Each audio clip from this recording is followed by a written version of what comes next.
यूं ही नहीं ताज ताज बन जाता है। शिल्पकारों का हुनर और चुनिंदा संगमरमर ताज को नायाब बनाते हैं। कुछ ऐसे ही चुनिंदा जगहों से बस खास ही चुनकर लाता हूँ। कतरे कतरे को मैं हीरे सा परखता हूँ। यूं ही नहीं मैं रजनीगंधा बन जाता हूँ। रविवार को यूपी के उन्नाव में ऐसा ही प्रदर्शन हुआ, जिसमें बात इतनी बिगड़ गई कि पुलिस की टीम के साथ धक्का मुक्की हो गई। एक इंस्पेक्टर की वर्दी फाड़ दी गई। हालात बिगड़ते देख पुलिस ने लाठीचार्ज किया, कुछ लोगों को हिरासत में लिया। इसी तरह वाराणसी में भी प्रदर्शन हुआ। नाबालिग बच्चों की भीड़ ने आई लव मोहम्मद के नारे लगाए, लेकिन उसमें कोई दिक्कत नहीं थी। पुलिस कह रही है कि बिना परमिशन के जुलूस निकाला गया, जिसमें छोटे छोटे बच्चे भी शामिल हो गए। अब कहा जा रहा है कि इतने छोटे छोटे बच्चों को कौन प्रदर्शन करने ला रहा है, बिना इजाजत के यह प्रदर्शन क्यों हो रहा है, ये सवाल उठ रहे हैं। आई लव मोहम्मद क्यों बोल रहे हैं, इस पर किसी को कोई एतराज नहीं है। इस तरह के प्रदर्शन की वजह से सवाल उठ रहे हैं कि आखिर कौन इन बच्चों को सड़क पर लेकर आया। प्रदर्शन में बच्चों का क्या काम। हैरानी यह भी है कि प्रदर्शन में सिर्फ बच्चों को शामिल किया गया। उस तस्वीर में, इस जुलूस में कई बड़े बुजुर्ग नहीं दिख रहे, ना महिलाएं दिख रही। तो क्या ये बच्चे खुद से जुलूस निकाल रहे हैं, आप सोचिए। वाराणसी में आई लव मोहम्मद का माहौल गरमाया तो उधर आई लव महादेव शुरू हो गया। वाराणसी में संत समाज ने हाथ में आई लव महादेव का पोस्टर लेकर प्रदर्शन कर दिया। संत समाज ने जगह जगह आई लव महादेव के पोस्टर लगाए। इस प्रदर्शन में शामिल जगतगुरु शंकराचार्य स्वामी नरेंद्रानंद सरस्वती ने कहा कि कुछ लोग देश का माहौल बिगाड़ना चाहते हैं, उनको हम अपने तरह से जवाब दे रहे हैं। सुनिए एक बार। वर्तमान में चुनी हुई सरकार भारत में शांति, सद्भाव, विकास, विश्व पटल पर भारत का मान सम्मान, स्वाभिमान बढ़ रहा है, लेकिन कुछ कपट कलेवर का भेष धारण कर भारत की शांति, विकास, उत्कर्ष उनको हजम नहीं हो रहा। वो इस देश में अराजकता पैदा करना चाहते हैं, कानून को हाथ में लेना चाहते हैं। भाई, आई लव मोहम्मद बोलने से देश की अर्थव्यवस्था कैसे नीचे आ जाएगी, ये सवाल तो इनसे भी पूछा जाना चाहिए। हाँ, ये जरूर आप कहिए कि क्या जानबूझ के देश के अलग अलग हिस्सों में ऐसा कराया जा रहा है, क्या मुसलमानों को उकसाने का प्रयास हो रहा है क्या, तो बात समझ में आती है। इसी तरह उज्जैन में भी गरबा महोत्सव के दौरान आई लव महाकाल के पोस्टर लगाए गए। इस दौरान गरबा खेल रहे करीब 5000 से अधिक लोगों ने एक स्वर में बाबा महाकाल के जयकारे लगाए। अब यह भी समझ लीजिए कि आई लव मोहम्मद के पोस्टर को लेकर यह विवाद कब शुरू हुआ और कहां से शुरू हुआ। दरअसल 4 सितंबर को कानपुर में रावतपुर में बारात फात का जुलूस निकला। इस जुलूस में किसी ने आई लव मोहम्मद का बैनर लगा दिया। इस बैनर को लेकर विवाद हो गया। यूपी पुलिस के मुताबिक रावतपुर में बारात फात का परंपरागत जुलूस निकलना था। मोहल्ले के लोगों ने तय स्थान से अलग एक टेंट और आई लव मोहम्मद का बैनर लगा दिया। एक पक्ष ने इसका विरोध किया, बाद में दोनों पक्षों में आपसी सहमति से बैनर को परंपरागत स्थान पर लगवा दिया गया। एफआईआर के मुताबिक 5 सितंबर को मुस्लिम समुदाय ने रावतपुर गांव में हिंदू बस्ती से जुलूस निकाला। आरोप लग रहा है कि रास्ते में लगे हिंदू समुदाय के धार्मिक पोस्टर को लाठी डंडों से फाड़ दिया गया।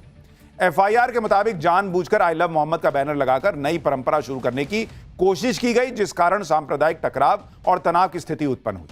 एफआईआर में यह भी कहा गया है कि दोनों घटनाओं की सीसीटीवी फुटेज से स्पष्ट है कि घटना वाले दिन जुलूस में शामिल मुस्लिम समुदाय के युवकों ने जानबूझकर सांप्रदायिक माहौल खराब करने को लेकर ऐसा काम किया, जिससे क्षेत्र में अराजकता फैल सके और सांप्रदायिक विवाद उत्पन्न हो।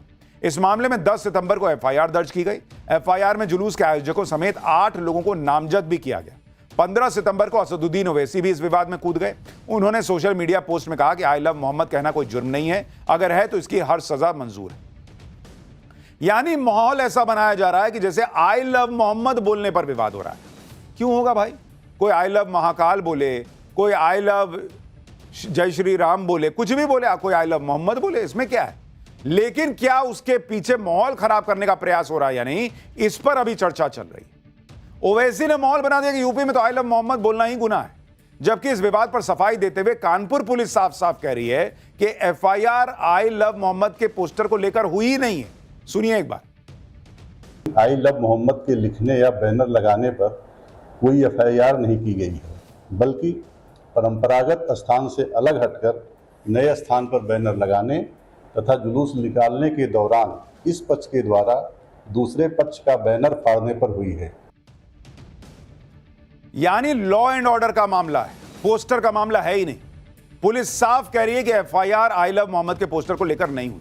लेकिन ओवैसी जैसे नेता और कुछ मौलाना आम मुसलमानों को भड़का रहे हैं। जैसे आप बरेली में इत्तेहाद मिल्लत काउंसिल के अध्यक्ष मौलाना तौकीर रजा को सुने, उन्होंने तो पुलिस को 7 दिन का अल्टीमेटम दे दिया भाई। मौलाना तौकीर रजा ने नेपाल बांग्लादेश का उदाहरण देकर कह दिया कि जिस दिन मुसलमान हमारे कंट्रोल से बाहर हो गया भाई हालत बिगड़ जाएगी। मौलाना तौकीर रजा जैसे धर्मगुरु की वजह से जो विवाद कानपुर के एक मोहल्ले से शुरू हुआ वो देखते ही देखते कई राज्यों में फैल गया। अलग अलग शहरों में आई लव मोहम्मद के पोस्टर लेकर लोग सड़क पर आ गए, क्योंकि उनको लग रहा है कि भाई आई लव मोहम्मद बोलने से ये हो रहा है, चलो मैं भी बोल के दिखाता हूं। क्योंकि उनको तो यही कहकर भड़काया गया है कि यूपी में कानपुर में आई लव मोहम्मद के पोस्टर लगाना गुनाह हो गया था। इसी बात से अलग अलग शहरों में मुसलमानों की भीड़ आई लव मोहम्मद के पोस्टर लेकर सड़क पर आ गई। जब तक ये प्रदर्शन शांतिपूर्ण थे तब तक भी कोई दिक्कत नहीं थी, लेकिन इस प्रदर्शन में सिर तन से जुदा के नारे लगने लग गए, हिंसा होने लगी, पुलिस को निशाना बनाया जाने लगा। उन्नाव की तस्वीर देखिए, कानपुर विवाद के बाद उन्नाव में विरोध प्रदर्शन हो रहा, नारा देखिए। अब जो लोग पोस्टर पकड़े हैं ये सब छोटे छोटे लड़के लग रहे हैं।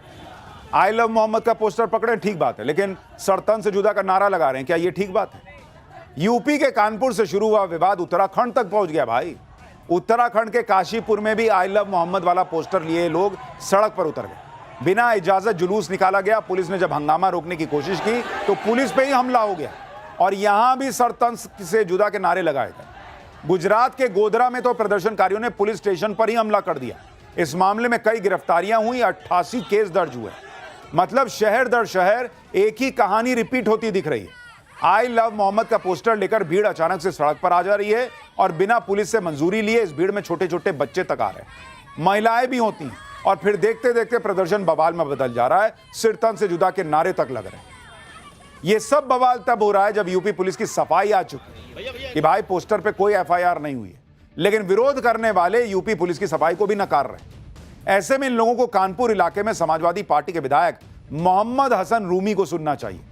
आज मोहम्मद हसन रूमी सपा के बाकी विधायकों के साथ पुलिस कमिश्नर से मिले। पुलिस कमिश्नर से मुलाकात के बाद सपा विधायक ने खुद माना कि आई लव मोहम्मद के पोस्टर को लेकर कोई विवाद हुआ ही नहीं है। लोगों ने सुनी सुनाई बात पर यकीन कर लिया और भेड़चाल चल रही है। सुनिए सपा विधायक। मेरे पास दूसरे प्रदेशों से लगातार टेलीफोन आए। मैंने उनको ये बात जो आपसे बता रहा हूँ उनको मोटिवेट किया, उनसे बताया कि आई लव मोहम्मद पे कोई एफआईआर ना थी और ना कभी हो सकती है। तो उन लोगों ने, बहुत से लोगों ने समझा, लेकिन हर आदमी मेरे तक नहीं पहुंच सकता। हर आदमी किसी जिम्मेदार अधिकारी नेता के पास नहीं पहुंच सकता। वो तो एक से सुना, दूसरे ने आगे बढ़ाया, तीसरे ने बढ़ाया। तो एक तरीके से ये भेड़ चाल की वजह से ये काम हो रहा है। समाजवादी पार्टी विधायक के इस बयान के बाद तो शक की कोई गुंजाइश नहीं रह जाती। कुछ मौलाना भी ये बात समझ रहे हैं कि इस विवाद को बेवजह तूल दिया जा रहा है। ऐसे में कुछ मुस्लिम धर्मगुरु मुसलमानों से अपील भी कर रहे हैं कि भाई ऐसे प्रदर्शन से दूर रहो। देखिए, इसीलिए सवाल खड़ा हो रहा है कि क्या जानबूझकर सड़क पर भीड़ आए, प्रदर्शन हो, इसकी साजिशें हो रही हैं। क्योंकि एफआईआर हुई नहीं पोस्टर को लेकर और देश भर में मुसलमानों के बीच फैला दिया गया कि देखो देखो क्या हो रहा मुसलमान के साथ। इधर देश की शांति को भंग करने की नाकाम कोशिशें हो रही हैं, उधर नरेंद्र मोदी देश को आगे ले जाने के लिए बड़े बड़े फैसले कर रहे हैं। आज ही मोदी कैबिनेट ने करीब 94,000 करोड़ के नए ऐलान किए। कैबिनेट ने भारत के जहाज निर्माण और समुद्री क्षेत्र में विकास के लिए 69,725 करोड़ रुपए के पैकेज को मंजूरी दी। अनुमान है कि इससे करीब 30 लाख नौकरियां जनरेट होंगी, 4.5 लाख करोड़ रुपए का निवेश जनरेट होगा। इससे समुद्री मार्ग की सुरक्षा भी बढ़ेगी। भारत का 95% व्यापार समुद्र के मार्ग से होता है और यह भारतीय अर्थव्यवस्था की रीढ़ है। इसके अलावा पीएम मोदी ने रेलवे कर्मचारियों को दिवाली का तोहफा दिया। 10,91,000 रेलवे कर्मचारियों के लिए 1,866 करोड़ रुपए के उत्पादकता आधारित बोनस को मंजूरी दी गई। इस फैसले से भी अर्थव्यवस्था की रफ्तार बढ़ेगी। जब कर्मचारियों के हाथ में ज्यादा पैसा आएगा तो वो भी ज्यादा खर्च करेंगे। बिहार में रेलवे से जुड़ी कई परियोजनाओं को भी मंजूरी मिली, जिससे कनेक्टिविटी बेहतर होगी। साइंस और तकनीक में की फील्ड में करियर बनाने वाले रिसर्चर्स के लिए भी खुशखबरी है। कैबिनेट ने फेलोशिप स्कीम के लिए 2,277 करोड़ रुपए को मंजूर किया है। मेडिकल शिक्षा में विस्तार के लिए पोस्ट ग्रेजुएट सीटों को बढ़ाने का फैसला हुआ है। यानी एक तरफ देश बहुत तेजी से आगे बढ़ रहा है और शायद उसी तेजी से कुछ लोगों के दिमाग में खुराफात भी चल रही है कि कैसे इसको रोकना है। खैर, पाठशाला में अब अगला चैप्टर, एटम बम और हाइड्रोजन बम फेल होने के बाद राहुल अब कौन सा बम लाए भाई? मोदी शाह के मिशन बिहार का क्या होगा? तेजस्वी वर्सेस तेज प्रताप और रोहिणी। बिहार चुनाव के पहले लालू परिवार में क्यों भयंकर फूट पड़ गई है ओवैसी ने बिहार में वो शुरू कर दिया जो लालू यादव का सपना तोड़ देगा क्या, अब इसका चैप्टर। बिहार की पॉलिटिक्स में इस वक्त जबरदस्त हलचल है। आज राहुल गांधी से लेकर ओवैसी तक सब बिहार में थे। पूरा महागठबंधन लगा हुआ है कि कैसे नरेंद्र मोदी को बिहार में जो है रोका जाए, क्योंकि भाई नरेंद्र मोदी भी ताबड़तोड़ वहां पर रैलियां करके माहौल बना रहे हैं। महागठबंधन की दूसरी टेंशन ओवैसी हैं, जो बिहार में अकेले चुनाव लड़ने का ऐलान कर चुके हैं। कांग्रेस और आरजेडी के लिए एक मुसीबत नहीं, बड़ी मुसीबत है। आप देखिए कि टेंशन इतनी बड़ी है कि आजादी के बाद कांग्रेस को पहली बार पटना में सीडब्ल्यूसी की मीटिंग कराने की याद आई है। आजादी के बाद पहली बार ये लोग पटना में सीडब्ल्यूसी की मीटिंग किए हैं बॉस। वहीं महागठबंधन में सीटों के बंटवारे को लेकर चल रही खींचतान के बीच लालू यादव के परिवार में फूट पड़ती दिख रही है। ओवैसी सीमांचल में पहुंचकर तेजस्वी यादव को मम्मी डैडी याद दिला रहे हैं, जबकि इधर एनडीए चुपचाप अपनी तैयारी किए जा रहा है। पीएम मोदी ने माहौल सेट किया है, तो उधर सीट बंटवारे पर मुहर लगाने के लिए 27 सितंबर को अमित शाह बिहार पहुंच सकते हैं। आज पाठशाला में बिहार चुनाव में जो घमासान मच गया है, एटम बम और हाइड्रोजन बम के बाद राहुल गांधी कौन सा बम लाए हैं, मोदी और शाह के मिशन बिहार का क्या होने वाला है, सब दिखाऊंगा। पहले एक झलक देखिए।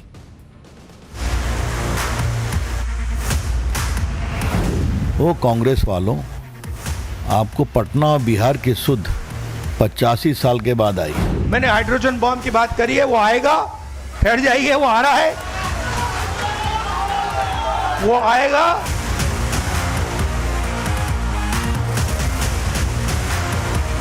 ये CWC नहीं है, ये BVC भारत विरोधी कमेटी है। नीतीश कुमार को भाजपा ने मानसिक रूप से सेवानिवृत्त कर दिया है। भाजपा अब उन्हें बोझ मानने लगी है। चेहरे आपके सामने हैं, सबको सब पता है, सबको सब उत्तर मालूम है, फिर भी आप बार बार सवाल पूछते हैं। लोग कह रहे हैं भाई 2005 से 25 बहुत हुए नीतीश। तो चुनाव के बाद तुम ये नहीं कहना कि मम्मी डैडी मेरा बैट और बॉल लेकर कोई भाग गया।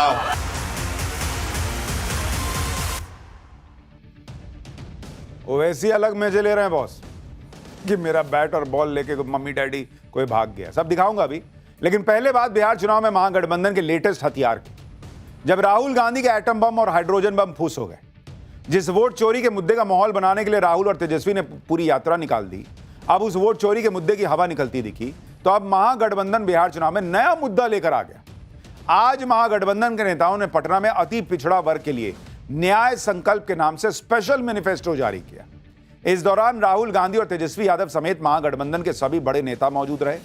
इस मैनिफेस्टो में अति पिछड़ा वर्ग के लिए 10 पॉइंट का एजेंडा जारी किया, जिसके बड़े वादों की बात करें तो SC/ST एक्ट की तरह अति पिछड़ा अत्याचार निवारण अधिनियम पारित होगा। अति पिछड़ा वर्ग के लिए पंचायत और नगर निकाय में मौजूदा 20% आरक्षण को बढ़ाकर 30% कर दिया जाएगा। अति पिछड़ा अनुसूचित जाति जनजाति और पिछड़ा वर्ग के सभी भूमिहीनों को शहरी क्षेत्रों में मकान बनाने के लिए 120 वर्ग मीटर और ग्रामीण क्षेत्रों में करीब 200 वर्ग मीटर जमीन उपलब्ध कराई जाएगी।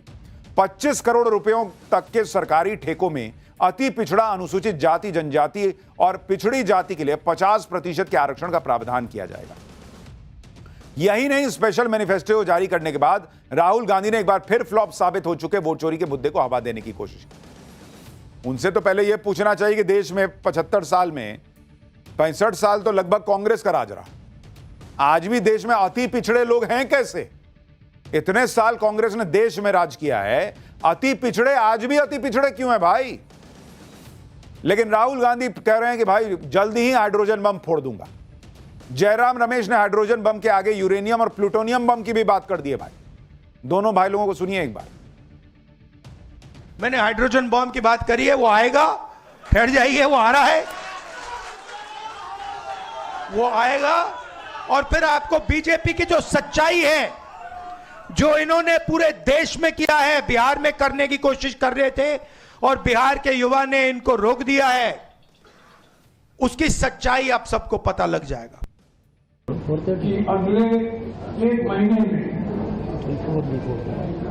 मिनी हाइड्रोजन बम, यूरेनियम बम, प्लूटोनियम बम, अलग अलग बम फोड़ने वाले हैं अलग अलग जगहों में।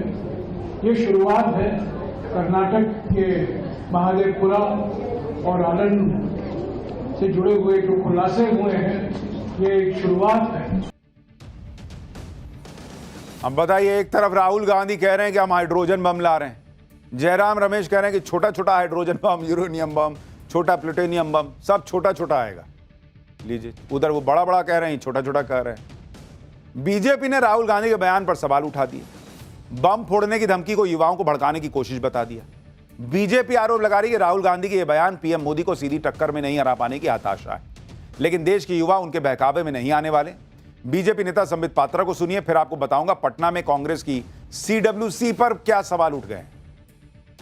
तो इस प्रकार से जो भड़काने वाले बयान आप राहुल गांधी दे रहे हैं, कभी हाइड्रोजन बॉम्ब और आज यूरेनियम बॉम्ब भी जुड़ गया है, मुझे लगता है इस प्रकार के बयानों से उन्हें बचना चाहिए और कोशिश चाहे कितनी भी कर ले, नेपो किड्स ही रहेंगे। कोई भी जनरेशन उन्हें पसंद नहीं करेगा। अब यह भी देखिए कि कांग्रेस के लिए चुनौती सिर्फ पीएम मोदी से निपटना नहीं, कांग्रेस की एक चुनौती बिहार चुनाव में सम्मानजनक सीटें हासिल करने की भी है, जिसके लिए पहले राहुल गांधी ने यात्रा निकाली। जब उनसे बात नहीं बनती दिखी तो आजादी के बाद पहली बार करीब 85 साल बाद कांग्रेस को पटना में CWC यानी कांग्रेस वर्किंग कमेटी की बैठक कराने की याद आई। इस बैठक में कांग्रेस अध्यक्ष मल्लिकार्जुन खड़गे और राहुल गांधी समेत कांग्रेस के तमाम बड़े नेता शामिल हुए। हालांकि सोनिया गांधी और प्रियंका वाड्रा बैठक में नहीं पहुंचे।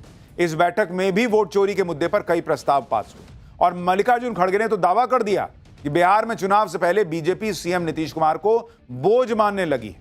एक बार खड़गे साहब को सुनिए।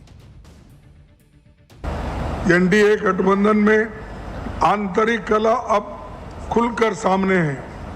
नीतीश कुमार को भाजपा ने मानसिक रूप से सेवानिवृत्त कर दिया है। भाजपा अब उन्हें बोझ मानने लगी है। बीजेपी पटना में CWC की बैठक पर कांग्रेस को निशाने पे ले रही है, इसे राजनीतिक फायदा लेने की कोशिश बता रही है। सुनिए रविशंकर प्रसाद। वो कांग्रेस वालों, आपको पटना और बिहार की सुध 85 साल के बाद आई, तो मैंने भी जानने की कोशिश की कि बिहार में एकाएक रुचि क्यों हो गई। तो अभी जो ये मतदान तथाकथित त्रुटियों को लेकर जो इनकी यात्रा थी, उसमें राहुल गांधी ड्राइविंग सीट पर थे, याद है ना आपको, तेजस्वी पीछे थे। तो लगा कि यहाँ वर्किंग कमेटी करके ड्राइविंग सीट लिया जाए, कुछ और टिकट लिया जाए। पटना में इनकी राष्ट्रीय कार्यकारिणी इनके शुद्ध राजनीतिक लाभ से प्रेरित है। कांग्रेस और महागठबंधन में बिहार विधानसभा चुनाव को लेकर जो हड़कंप मचा है, उसकी वजह भी साफ है। भाई, पहले पीएम मोदी के ताबड़तोड़ दौरे हो गए, फिर बीजेपी ने पीएम मोदी को मां की गाली के मुद्दे को कांग्रेस और आरजेडी के खिलाफ बड़ा मुद्दा बना दिया। अब रही सही कसर पूरी करने के लिए पीएम मोदी एक बार फिर बिहार जाने का प्लान बना चुके हैं। सूत्रों के मुताबिक 29 सितंबर को पीएम मोदी फिर बिहार जा सकते हैं। इस दौरे में पीएम मोदी पटना में मेट्रो की सौगात दे सकते हैं। साथ ही 26 सितंबर से बिहार की जरूरतमंद महिलाओं के खाते में 10,000 रुपए जमा करने वाली मुख्यमंत्री महिला रोजगार योजना की शुरुआत होने वाली है। इस कार्यक्रम में भी पीएम मोदी ऑनलाइन जुड़ेंगे। बिहार की 75 लाख महिलाओं को इस योजना का फायदा मिलेगा। योजना के पहले चरण में 7,500 करोड़ रुपए बांटे जाएंगे। बताइए, एक वक्त यह था कि कहा जाता था कि केजरीवाल फ्री में क्यों पैसा देने की बात करते हैं।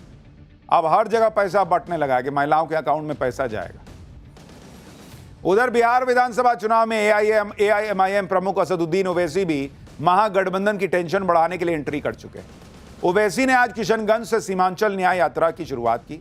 इस दौरान उन्होंने तेजस्वी यादव और लालू यादव को निशाने पर लिया।